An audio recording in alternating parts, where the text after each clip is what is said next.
Hello friend, स्वागत है एक बार फिर से आप सभी का हमारे चैनल एसएस क्लासेस पर, जहां पर आज हम प्रस्तुत करने जा रहे हैं उत्तर प्रदेश असिस्टेंट प्रोफेसर परीक्षा विज्ञापन संख्या 51 के संदर्भ में महत्वपूर्ण प्रश्नोत्तरी नीला चांद उपन्यास से।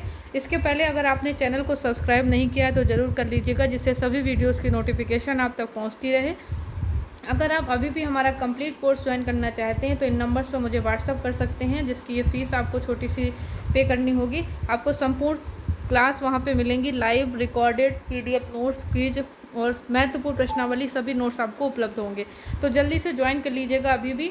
और आप हमारी प्रैक्टिस के लिए अगर बुक लेना चाहते हैं तो मुझे भी इन नंबर्स पर मुझे व्हाट्सअप कीजिएगा। आपको बुक भी मिलेगी जहाँ पर यूनिट वाइज प्रश्नोत्तरी उसमें नए सिलेबस के अनुसार दी गई है। तो आप ज़रूर इन पुस्तक को लीजिए, आपके लिए काफ़ी लाभकारी होगी। तो चलते हैं आज का महत्वपूर्ण टॉपिक, नीला चांद उपन्यास। तो पहला क्वेश्चन है इसका, कर्ण करचुरी जो था कहाँ का राजा था? जुझौती का, बुंदेलखंड का, राजस्थान का, कहीं का नहीं, या पहला और दूसरा दोनों? तो इसका सही आंसर क्या हो जाएगा?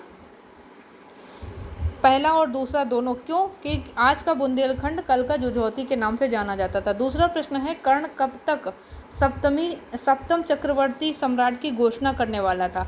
दीपावली तक, शिवरात्रि तक, नवरात्रि तक या होली तक? तो कर्ण कब तक करने वाला था? शिवरात्रि तक इसकी घोषणा करने वाला था। ठीक है। अगला आता है क्वेश्चन हमारा, नीला चांद उपन्यास के विषय में कौन सा कथन संगत है? नीला चांद उपन्यास मध्ययुगीन काशी का विस्तृत फलक है। मध्यकालीन, दूसरा ऑप्शन, मध्यकालीन काशी का सांस्कृतिक चित्रण प्रस्तुत करता है। तीसरा है शिव प्रसाद सिंह के काशी त्रयी का ये दूसरा उपन्यास है। सभी संगत हैं। तो सही आंसर क्या हो जाएगा यहाँ पे? सभी संगत हैं। ठीक है, उपरोक्त तीनों कथन ही इसमें संगत हैं।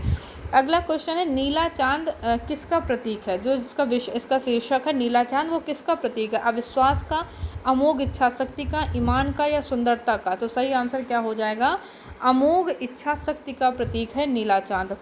अगला क्वेश्चन है कि जैसे हर व्यक्ति के अंदर एक आंगन होता है, एक तुलसी चौरा होता है, वैसे ही सबके छोटे मोटे आकाश में एक नीला चांद भी होता है। उपरोक्त कथन किस उपन्यास के विषय में कहा गया? तो पुनर्नवा, गोदान, नीला चांद या वयम रक्षामा? तो सही आंसर इसका हो जाएगा नीला चांद उपन्यास के विषय में ये कथन कहा गया है। अगला क्वेश्चन आता है इस उपन्यास का, किसने नीला चांद पर हंस पत्रिका में प्रशंसात्मक समीक्षा लिखी? यहाँ हंस पत्रिका और जोड़ना है। हंस पत्रिका में प्रशंसात्मक समीक्षा लिखी थी, किसने लिखी थी? नामवर सिंह ने, गिरिराज किशोर ने, बच्चन सिंह ने या नगेंद्र ने? तो गिरिराज किशोर जी ने नीला चांद पर प्रशंसात्मक समीक्षा लिखी। अगला प्रश्न है, नीला चांद उपन्यास का प्रकाशन वर्ष क्या है? 1987, 88, 95 या 1998? तो नीला चांद उपन्यास का जो प्रकाशन वर्ष है वो क्या है? 1988 है। ठीक है। अगला प्रश्न है, कथन आता है, मैं मध्यकाल की वह काशी देखना चाहता था जो विदेशी आक्रांताओं के पहले थी। उक्त कथन किसका है? शिव प्रसाद सिंह जी का, बच्चन सिंह का, गोपाल राय का या नामवर सिंह का? तो ये कथन लेखक का स्वयं का कथन है, शिव प्रसाद सिंह जी का। अगला प्रश्न है, हमारी संस्कृति हमें सिखाती है कि धोखा मत दो, पर क्या ये भी कहीं लिखा है कि आक्रांता के हमले की प्रतीक्षा करनी चाहिए? ये किसका कथन? यहाँ पर संस्कृति है, संस्कृत नहीं है, संस्कृति। किसका कथन है? ये नीला चांद उपन्यास में कर्ण कलचुरी का, कीरत का, अंतु सिंह का या रज्जुक का? तो ये जो सही आंसर है ये कीरत का कथन आता है। ठीक है। अगला प्रश्न है, कथन आता है इसमें, मेरे भ्राता की हत्या इसलिए हुई क्योंकि वह 10 वर्षों तक प्रजा से कटे रहे। उन्होंने गांव, पूर्व नगर, जंगल, उद्यान, नदी, नाले सब से अपना संबंध तोड़ लिया। ऐसे निष्क्रिय राजा की प्रजा यदि स्वयं हत्या कर देती निष्क्रिय राजा की, तो कहते मुझे आश्चर्य न होता। तो कथन किसका है? कीर्तिवर्मा, शीलभद्रा, विद्याधर या गांगे दत्त का? तो यह कथन आता है कीर्तिवर्मा का, यानी कीरत का।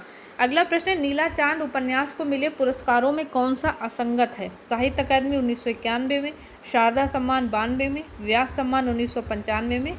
सभी संगत हैं। तो सही आंसर क्या हो जाएगा कि व्यास सम्मान 1992 में 95 में ना मिल करके 1993 में मिला था। ठीक है। अगला क्वेश्चन है कि हंसा फिरे विपत के मारे, जो ये गीत आता है, उपरोक्त गीत किस उपन्यास से लिया गया है? किस में आता है ये? बसंती, विराटा की पद्मिनी, नीला चांद और पुनर्नवा। तो सही आंसर क्या हो जाएगा इसका? विराटा की पद्मिनी, सॉरी नीला चांद उपन्यास में आता है। और हम आपसे एक क्वेश्चन पूछने वाले थे कि विराटा की पद्मिनी में कौन सा गीत आता है, उसका जिक्र कीजिएगा, कमेंट करके बताइएगा कि विराटा की पद्मिनी में कौन सा गीत आता है। अगला क्वेश्चन है, कर्णदेव राजा नहीं जाता उसके नायक घोड़ों से आते हैं और तंतुओं की पूंजी शाटियाँ और काशी कुत्तम लूट कर ले जाते हैं। उपरोक्त कथन नीला चांद उपन्यास में कौन कहता है? कीरत, तंतुवाय रूपचंद्र, शीलभद्रा या सुनंदा? कौन कहता है ये कथन? तो ये तंतुवाय रूपचंद्र का ये कथन है आता है। अगला क्वेश्चन है, निम्न में से कौन सा पात्र नीला चांद उपन्यास का नहीं है? कर्णकलचुरी, कीरत वर्मा या कीर्ति वर्मा, गांगे दत्त, देव वर्मा या सभी हैं? तो जो सभी जो पात्र हैं वो इस समय यहाँ पे क्या है? नीला चांद के हैं। 15वां क्वेश्चन आता है, राजकार्य युधिष्ठिर बनकर नहीं चलाए जाते, सुयोधन बनकर चलाए जाते हैं। किसने ये कथन कहा है नीला चांद में? कीरत ने। कर्ण का है कथन, शीलभद्रा का है, रूपचंद्र जी का है। तो ये कथन आता है कर्ण का, ये कथन है। ठीक है। 16वां क्वेश्चन है इस उपन्यास का, कीरत संभ्रांत होकर भी जनता का प्रतिनिधित्व करता है। नीला चांद के पात्र के संबंध में उपरोक्त कथन कौन कहता है? नगेंद्र जी, डॉक्टर बच्चन सिंह, विद्यानिवास मिश्र या गिरिराज किशोर जी? तो सही आंसर हो जाएगा बच्चन सिंह जी का ये कथन आता है। ठीक है, बच्चन सिंह का। अगला है, नीला चांद उपन्यास को वार एंड पीस की तरह किसने कहा? गिरिराज किशोर ने, विद्यानिवास मिश्र ने, ठाकुर प्रसाद ने या नामवर सिंह ने? तो सही आंसर हो जाएगा ठाकुर प्रसाद सिंह ने।